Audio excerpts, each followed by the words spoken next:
मैंने 6 जुलाई को क्या क्या किया, ये तो पहली बात तो मेरी ये टू डू लिस्ट है कि मैंने क्या क्या किया है। ह्यूमन रिप्रोडक्शन में मैंने मेंस्ट्रुएशन साइकिल तक पूरा का पूरा मेंस्ट्रुएशन साइकिल तक ख़त्म कर लिया है।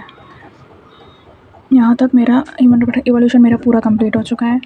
एंड मैंने मोल्स कर लिया, डीपीपी कर लिया, एमपीक्यू कर लिया। ये बुक के क्वेश्चंस आज मैं नहीं कर पाई हूँ।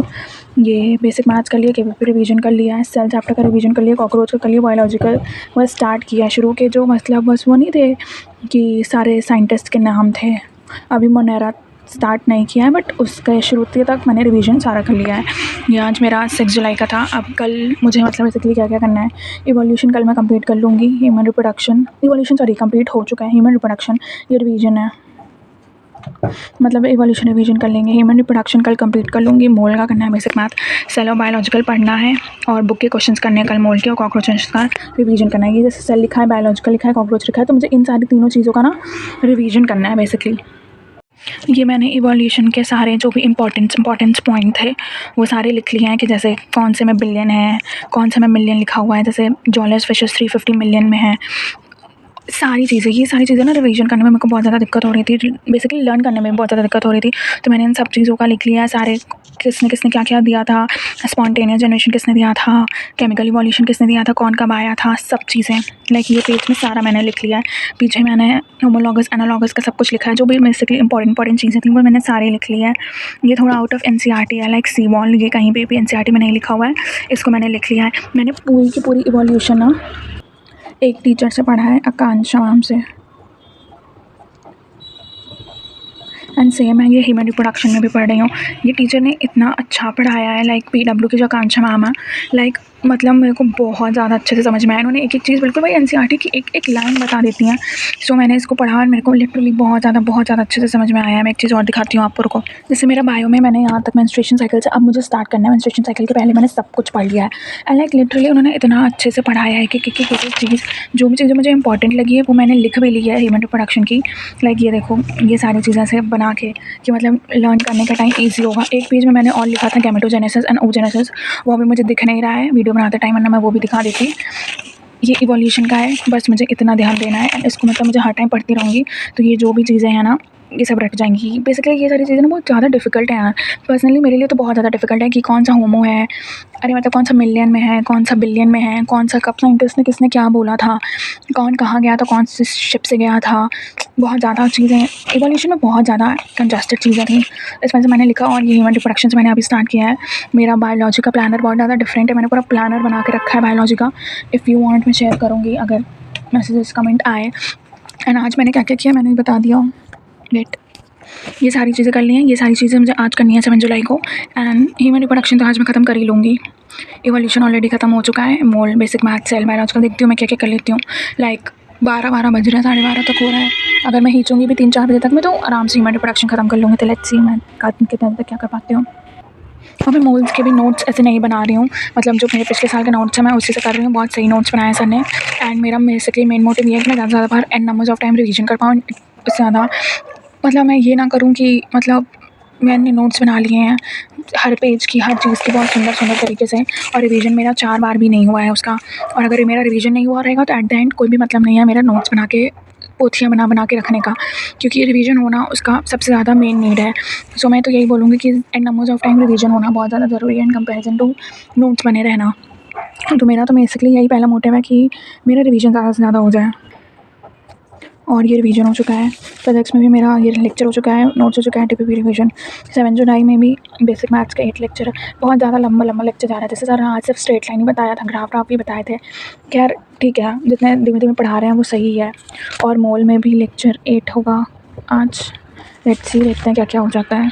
इतने आज की मेरी पढ़ाई गई है, 6 से 7 घंटे पढ़े मैंने, और उसके बाद लेक्चर को मैं नहीं जोड़ती। मतलब खुद की सेल्फ स्टडी मेरी कितनी गई है बेसिकली मेरे लिए यही मायने रखता है। सो यही है। एंड इस बार बस मेरा यही मोटिव है यार कि मेरा इस साल पेपर निकल जाए। मेरे को बस यही दिख रहा है कि यार जब रिज़ल्ट आए ना तो बस अब मैं सेलेक्ट हो जाऊँ। एंड अब मुझे मतलब जब मेरे लिए सबसे ज़्यादा डरावना दिन वही होता है जिस दिन मैं पेपर देने जाती हूँ। पेपर दे के जब निकलती हूँ मेरे को इस बार भी मेरे लिए बहुत ज़्यादा स्केरी दिन था। पूरे रास्ते पर बस मेरे को ऐसा लगता है, रोना आता है कि क्या कमी रह गई थी, क्या गलती हो गई थी मेरे से कि यही लगता है कि क्या कमी रह गई थी, क्या गलती हो गई थी कि पेपर नहीं निकला। पर एट द एंड खुद भी पता होता है कि क्यों नहीं निकला पेपर, खुद की पढ़ाई की वजह से ही नहीं निकला, कम पढ़ा इस वजह से नहीं निकला। शायद और ज़्यादा और अच्छे से पढ़े होते तो निकल जाता। बस मेरे लिए यही है कि ये मेरा लास्ट अटैम्प्ट है, इसके बाद कोई अटैम्प्ट नहीं, कुछ भी नहीं। I have to give my best at any how condition, मुझे करना है और सब छोड़ दूँगी। हाँ, कुछ नहीं, कुछ भी नहीं, कुछ भी नहीं, हर चीज़ में छोड़ दूँगी। जितनी चीज़ें मेरी इर्द-गिर्द चल रही हैं मैंने देखी लोगों को। एक चीज़ मैंने और सोच रखी है कि मतलब अगर मेरे को सिलेक्शन चाहिए तो जुलाई, देखो मैं बताती हूँ कैसे करो। अब मैं अपना कैसे बता रही हूँ। जुलाई, अगस्त, सितंबर, अक्टूबर, नवंबर, दिसंबर, इतनी मेहनत कर लूँगी मैं 1, 2, 3, 4, 5 महीने के अंदर कि फ़र्स्ट ऑफ़ ऑल तो मैं अपना ज़्यादा से ज़्यादा सिलेबस ख़त्म कर लूँगी कि बच्चे ही ना मुझे सोचना ही ना पड़े कि मेरा सिलेक्शन होगा कि नहीं होगा। जनवरी से मॉक देने लग जाओ, जनवरी, फरवरी, मार्च, अप्रैल, मई में तो ऑलरेडी पेपर होगा। पता नहीं इस बार कैसा जेईई जैसा पेपर लेंगे कि वैसे ही लेंगे जैसे लेते हैं, आई डोंट नो। बट अगर सीबीटी मोड में लेंगे तो कई ज़्यादा फेजेस में लेना पड़ेगा क्योंकि इनकी उतनी औकात नहीं है कि ये इकट्ठे इतने बच्चों का पेपर ले लें। सो फर्स्ट ऑफ ऑल अगर ये लेंगे भी तो मल्टीपल फेजेस में लेंगे। उससे ज़्यादा ये दिक्कत है कि आपका कौन से फेज़ में आएगा, आपके फेज़ में कौन सा ज़्यादा टफ पेपर आ जाएगा। फॉर एग्जांपल बायो ही सबसे ज़्यादा टफ आ जाए तो आप उसमें अटक जाओगे कि यार बायो में ज़्यादा टाइम लगा दिया तो फिजिक्स केमिस्ट्री, उसके हिसाब से आपको तैयारी करनी पड़ेगी। तो लाइक हर चीज़ के लिए तैयार रहना है आपको। तो वही है ना कि जितना ज़्यादा से ज़्यादा बार रिवीजन करे रहोगे उतने अच्छे से कर पाओगे। और इस बार तो भाई मेरा लास्ट अटैम्प्ट है, हर चीज़ मेरा लास्ट है। इसके बाद तो मैं सोचूंगी भी नहीं कि इस एग्ज़ाम में बैठने, क्योंकि मेरा लास्ट अटैम्प्ट है। मैंने अपने अंदर से मान के रखा है ये मेरा लास्ट अटैम्प्ट है, इसके बाद कोई अटैम्प्ट नहीं, कुछ भी नहीं। ये जो भी है ये मेरा लास्ट है, मैं सब त्याग दूँगी भाई, सब कुछ भी नहीं। मैंने बस इतना सोच रखा है, मेरे को बस एक वीडियो डालनी रहेगी और टेलीग्राम से मेरी पढ़ाई पूरी चल रही है। हर चीज़ में टेलीग्राम, मैंने कोई बैच वैच नहीं लिया है। 6,000 4 बार हज़ार का बैच था, मेरे को नहीं लेना भाई, 4,000 रुपये नहीं देना मेरे को। एक तो घंटे पैसा दे दे तो कुछ एटलीस्ट वहाँ से हो जाए भाई, पैसा भी नहीं दे रहा तो मेरे को फिर भी बैच वैच नहीं लेना था। अब की बार मेरे को वैसे भी बैच के अकॉर्डिंग नहीं चलना, बैच के अकॉर्डिंग चलेंगे यार तो एक तो अगर फॉर एग्जांपल टिश्यू चैप्टर पे देखो तो टिश्यू चैप्टर को खत्म करने के लिए 7 से 8 लेक्चर लेंगे। मेरे को नहीं लगता, मेरे लिए वर्थ इट नहीं है कि टिश्यू चैप्टर में इतने ज़्यादा लेक्चर्स में खत्म करूँ। तो पहली बात तो मेरे को बैच नहीं लेना था, बैच के अकॉर्डिंग तो मेरे को पढ़ना ही नहीं था। बैच के अकॉर्डिंग से मेरे को केमिस्ट्री पढ़ना है और फिजिक्स पढ़ना है, वो भी मुझे फिजिक्स केमिस्ट्री दिसंबर तक खत्म करनी है। मेरे दिमाग में ये चीज़ चल रहा है तो मैं कैसे करूँगी, ये तो मैं अपना स्ट्रैटेजी बनाती चलूँगी। पहले मेरे लिए स्ट्रैटेजी ये है कि मेरे को बायो ज़्यादा जल्दी से जल्दी ख़त्म करना है, जो भी है यही सब है। एंड एट द एंड मेरे को भाई सब कुछ त्याग के बस बस बस बस ये 6-7 महीने पढ़ाई करनी है। ज़्यादा टाइम वैसे भी नहीं है, सितंबर, अक्टूबर, नवंबर, दिसंबर, जनवरी, फरवरी, मार्च, 6-7 महीने गिन के 6-7 महीने बस पढ़ना है। उसके बाद फिर दोबारा पेपर देने जाना है।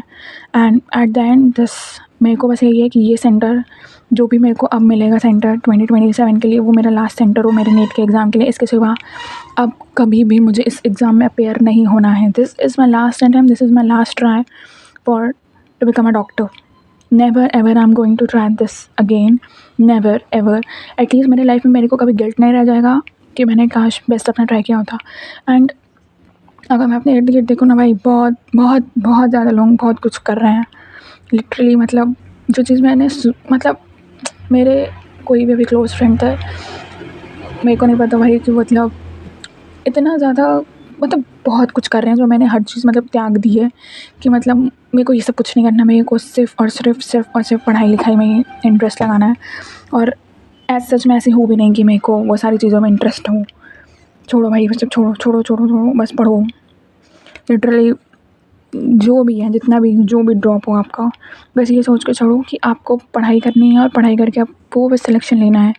ये मत सोचो कि भाई बहुत टाइम है, अभी लग रहा है बहुत टाइम है। जब फिज़िक्स के मेरे को लगता है जब लॉज ऑफ मोशन जैसे ही पार होता है ना, उसके बाद जो टीचर की स्पीड बढ़ती है, उनको फिर उसके बाद लेना देना नहीं होता कि आपको चीज़ें समझ में आ रही हैं, आपको कैसा लग रहा है।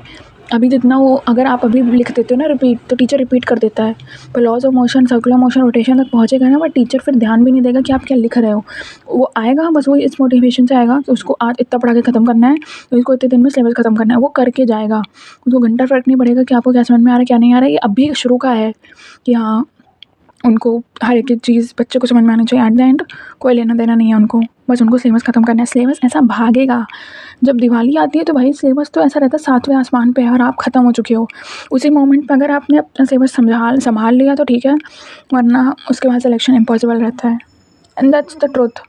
100 में से कोई 1-2 बच्चा बाहर आएगा कि अरे नहीं, मैंने तो आखिरी के 2 महीने में निकाल लिया था पढ़ के, आखिरी के 4 महीने में निकाल लिया था, वो होगा।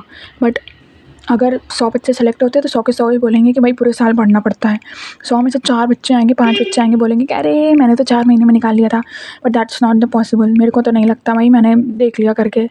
पढ़ना है तो पूरे साल पढ़ना है, रगड़ के पढ़ना है, और ये ना रह जाए एट द लास्ट के कुछ टेस्ट और दे दिए होते तो शायद निकल जाता पेपर, कुछ नंबर से ना रह जाता, फिर वो गिल्ट बहुत गंदा होता है। इट्स मच बेटर कि पढ़ लो, इट्स मच बेटर कि छोड़ दो। 6-7 महीने अगर कुछ चीज़ त्याग दोगे तो आप ख़त्म नहीं हो जाएगा। ज़्यादा पढ़ के और कम सो के कोई नहीं मरता, इसलिए प्लीज़ स्टडी। और लाइफ में कुछ भी ख़त्म नहीं हुआ है, कुछ भी अंत नहीं हुआ है।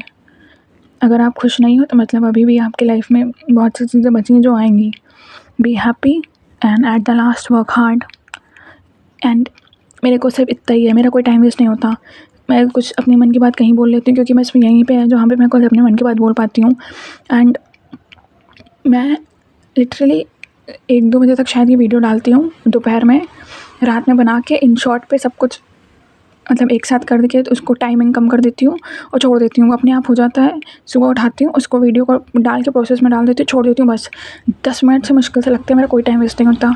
उसके बाद वो वीडियो चलती है नहीं चलती है, कोई देखता है नहीं देखता, मेरे को ज़्यादा लेना देना नहीं रहता है। एंड 1-2 बजे तक ही टेलीग्राम पे भी वीडियोज़ भी आ जाती हैं जो टीचर्स की लेक्चर्स रहते हैं, वो देख लिया, दैट्स इट। इसके सिवा मेरे को कोई लेना देना नहीं रहता कि मेरी वीडियो चली है नहीं चली है, लोगों ने देखा है नहीं देखा है। अगर मुश्किल से यूट्यूब खोल लिया और अगर कोई कमेंट आया तो उसको लाइक कर लिया, रिप्लाई कर दिया, तो that's it. So please follow my channel if you want, and like share subscribe, and please work hard for your life, other than आप बहुत रिग्रेट करोगे। Thank you so much.